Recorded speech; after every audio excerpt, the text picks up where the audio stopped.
Rarement, sinon jamais, on a entendu à propos des figures nationalistes camerounaises des attaques ad hominem, même lorsqu'il y aurait pu y avoir une réserve sur tel ou tel point de leur parcours. C'est ce consensus que vient de faire voler en éclats Abel Elimbi Lobé en s'attaquant à la figure tutélaire d'Ernest Ouandié, qu'il a qualifié ni plus ni moins de bandit, affirmant que celui-ci continuait son combat politique alors que l'indépendance du Cameroun avait déjà été acquise.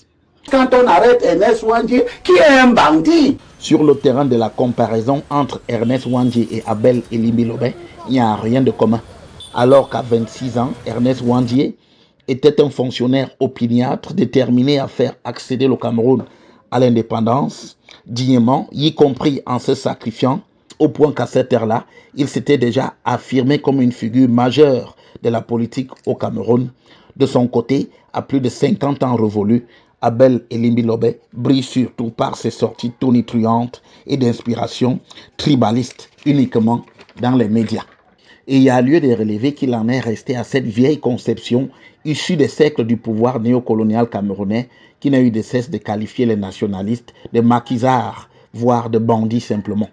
Cette réflexion est par exemple systématisée par Kamé Pierre Bobda dans son ouvrage Le maquis dans le Bamileke.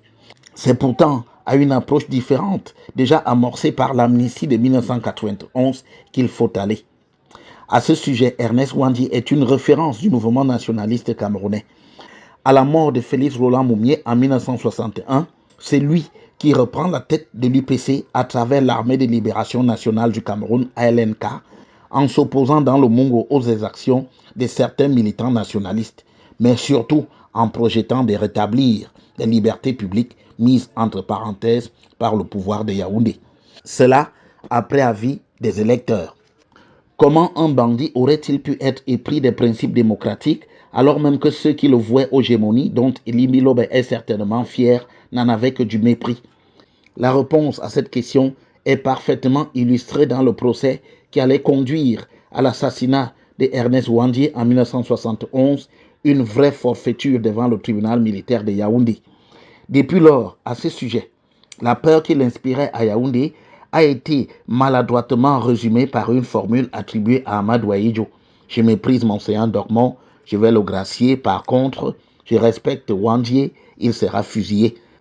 On a rarement entendu une telle ignominie, la bonne attitude ayant pu consister à le gracier, comme par exemple Charles de Gaulle, fils du maréchal Pétain, qu'il respectait. Au lieu de quoi on a assassiné Ernest Ouandié, un crime que certains, comme Abel Elimbi Lobé,